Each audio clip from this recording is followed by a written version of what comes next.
Praise the Lord. എല്ലാവർക്കും കർത്താവ് യേശു ക്രിസ്തുവിന്റെ നാമത്തിൽ പ്രഭാതവന്ദനം. ആത്മമന്ന എന്ന ശുശ്രൂഷയിലേക്ക് എല്ലാ പ്രിയപ്പെട്ടവരെയും ഇന്ന് പ്രഭാതത്തിലും സ്വാഗതം ചെയ്യുന്നു. വിവിധ പട്ടണങ്ങളിലും രാജ്യങ്ങളിലും വിവിധ സ്ഥലങ്ങളിലും ഇന്ത്യയുടെ എല്ലാ ഇടങ്ങളിലും എല്ലാ സ്ഥലത്തും ഇരുന്നുകൊണ്ട് ഈ വചനം ശ്രദ്ധിക്കുന്ന പ്രിയപ്പെട്ടവർ ലോകത്തിൻ്റെ എല്ലാ രാജ്യങ്ങളിലും ഈ സന്ദേശം അയച്ചു കൊടുത്ത് അനേക പ്രിയപ്പെട്ടവർ ആശ്വാസം ധൈര്യവും പ്രാപിക്കുവാൻ കാരണമായ ഈ ലഘു സന്ദേശത്തെ അനേകരിലേക്ക് എത്തിക്കുന്ന ശുശ്രൂഷകരായിരിക്കുന്ന ഒരുപാട് പേരുണ്ട്.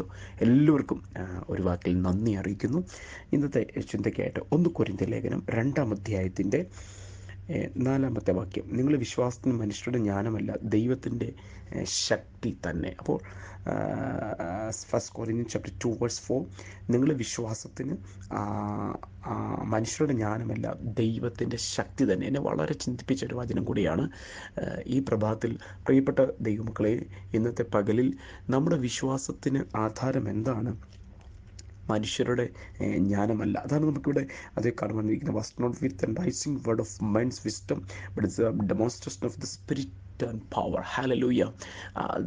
ദൈവത്തിൻ്റെ ആത്മാവിൻ്റെ ശക്തിയാണ് നമുക്കിവിടെ കാണാൻ അത് വിശ്വാസത്തിന് ആധാരമായിരിക്കുന്നത്. അത് നമുക്കിവിടെ മനസ്സിലാക്കാനായിട്ട് കഴിയുന്നുണ്ട്. ഒരു ഭാഗമുണ്ട്, നിങ്ങളുടെ വിശ്വാസത്തിന് മനുഷ്യരുടെ ജ്ഞാനമല്ല. അപ്പോൾ മനുഷ്യൻ്റെ ജ്ഞാനം നമ്മുടെ വിശ്വാസത്തിന് എന്താണ്?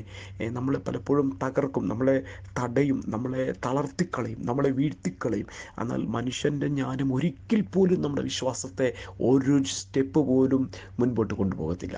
എന്നാൽ നമ്മുടെ വിശ്വാസത്തെ ദൈവശക്തി ആണെങ്കിൽ, കർത്താവിൻ്റെ ശക്തിയിൽ നമ്മൾ നിറഞ്ഞു കഴിഞ്ഞാൽ, ഇവിടെ നമുക്കതാണ് അത് കാണാൻ കഴിയുന്നത്. എന്താണ്? Demonstration of the spirit and of power. Hallelujah. അപ്പോൾ ഈ ദൈവത്തിൻ്റെ ശക്തിയുടെ പ്രദർശനം കൊണ്ട് മാത്രമേ നമുക്ക് വിശ്വാസം എന്ത് ചെയ്യത്തുള്ളൂ? മുൻപോട്ട് ചലിച്ചുകൊണ്ടേയിരിക്കുന്നുള്ളൂ. ദൈവശക്തിയാണ് നമ്മുടെ വിശ്വാസത്തെ ബലപ്പെടുത്തിക്കൊണ്ടിരിക്കുന്നത്.